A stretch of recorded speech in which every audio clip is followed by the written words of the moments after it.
Récemment, le chef de l'État a envoyé des émissaires vers vous pour un tête-à-tête. Vous avez décliné l'offre. Je n'ai pas décliné.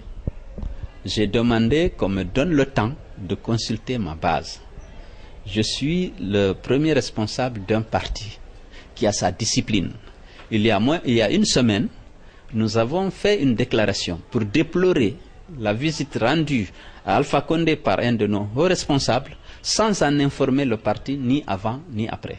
Je ne peux pas déplorer cette attitude du haut responsable d'un de mes adjoints et moi-même me livrer à de telles pratiques. Je n'ai jamais dit non que je ne rencontre pas M. Alpha Condé, mais j'ai dit que je ne peux pas, dans une heure là, puisque c'était pratiquement dans une heure que je devais me rendre au palais de la présidence, j'ai dit qu'il faut que je consulte ma base, que je les informe, qu'on en discute, parce que la rencontre avec le président actuel, je pense que c'est important. Il y a tellement de conflits, il y a tellement de problèmes, il y a tellement de frustrations. Il faut préparer une telle rencontre afin de voir si elle peut être productive pour le pays, pour la paix et pour la réconciliation. On ne peut pas aller spontanément comme ça, et il faut respecter aussi la base et pour essayer de l'informer qu'il y a cette initiative qu'elle a prise, solliciter son accord et son mandat pour aller à une telle rencontre. Parlant de consultation, il a été fait cas aussi que vous devriez consulter la coordination du Fouta Djallon aussi. Bon, ça c'est absolument faux.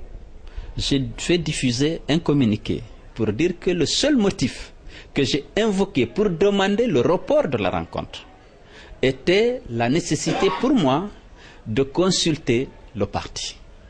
Je n'ai jamais fait allusion à la consultation des sages de la coordination du Fouta, comme a voulu le laisser croire le bureau de presse de la présidence. Et j'ai déploré cette attitude. Pourquoi? Parce que de tout le temps, pendant la campagne, on a voulu identifier l'UFDG à un parti ethnique, à un parti du Fouta qui ne cherche qu'à défendre une communauté, une région, alors que nos statuts sont clairs. Notre programme est clair. Nos discours ont été clairs et constants. On n'a jamais dérogé à la règle. Nous nous sommes rendus dans l'ensemble des 33 préfectures du pays. Nous avons tenu le même discours. Appeler les Guinéens à exclure de leur comportement, à bannir de leur comportement le tribalisme et l'ethnocentrisme. L'homme doit être jugé par rapport à ses actes, par rapport aux valeurs auxquelles il est fidèle et non par rapport à son lieu de naissance ou à son ethnie. J'ai dit qu'il faut que la Guinée se modernise et qu'on arrête de nous haïr sur la base ethnique ou par rapport à nos sensibilités politiques. Ce que je reproche aujourd'hui au gouvernement d'Alpha Condé, c'est justement cette tendance à diviser la Guinée en excluant une partie des Guinéens. Et ne croyez pas que je ne parle pas de la communauté belge, je parle de ceux qui ont soutenu ou qui sont membres de l'UFDG ou des autres qui ne sont pas de son parti. Je pense que notre constitution est claire. Elle a cherché à protéger l'unité de la nation et l'égalité des citoyens. Et je pense que la responsabilité, le sens de responsabilité, commande à un président de la République de veiller à l'équité, à ce que son administration, son gouvernement veille à tenir la balance égale entre les ethnies, à définir des critères objectifs de sélection de ses collaborateurs. Ce n'est pas l'aspect politique seulement. Les Guinéens ont droit à l'emploi public. Ils ont droit à assumer des responsabilités au sein de notre assimilation, non pas sur la base de leur appartenance ethnique ou de leur sensibilité politique. Et aujourd'hui, ça fait partie des choses que nous déplorons et que nous condamnons parce qu'Alpha Condé est en train de diviser la Guinée. Donc, à comprendre, de près, il y a donc eu cacophonie entre le bureau de presse ou encore avec l'émissaire ou les émissaires, parce que de l'autre côté, on parlait de plusieurs émissaires et de votre côté, au niveau de l'UFDG, on a parlé d'un émissaire. Il y avait 3 contre-vérités. La première, le rendez-vous n'était pas fixé le jeudi à 11h. Le rendez-vous était fixé le mercredi à 11h30. Alors que l'émissaire, il ne s'agissait pas de 2 ou 3, il y avait un seul qui est arrivé, qui m'a dit que je dois aller avec lui au Sécouturia pour rencontrer M. Alpha Condé à 11h30. Donc, 1h30 après notre rencontre. Deuxièmement, je n'ai jamais dit que je dois me référer à la coordination. Je pense que j'ai dit que c'est la même campagne à laquelle le RPG est habitué de discréditer notre parti, alors qu'ils savent que le candidat du RPG a exclu une région dans laquelle il ne s'est pas rendu pendant le premier et le deuxième tour. Moi, aussi bien au premier au deuxième tour, j'ai été dans toutes les préfectures. Dans les préfectures considérées comme son fief, j'étais là. J'étais à Sigiri. J'étais à Kankan. J'étais à Kerouani. J'ai fait le tour de la ville de Kankan. J'ai fait le tour de la ville de Sigiri, où les populations de ces préfectures m'ont réservé un accueil chaleureux, même celles qui n'ont pas voté pour moi. Je me sens aussi bien fils de Sigiri que de Labé, de Mamou ou de Dalaba. Je me sens aussi bien fils de Zérekore que de Koundara, de Forekaria que de Gawal. Je ne suis un Guinéen et fils de ce pays et je l'ai prouvé. Je voulais être le président de tous les Guinéens. J'ai tenu le discours qu'il fallait, j'ai fait la tournée qu'il fallait et personne ne peut me reprocher, ni dans mon discours, ni dans mes attitudes, une tentative quelconque d'exclusion ou de tribalisation du débat politique. Je m'étais élevé en son temps fortement contre l'implication des coordinations régionales dans le débat politique. Vous vous souvenez?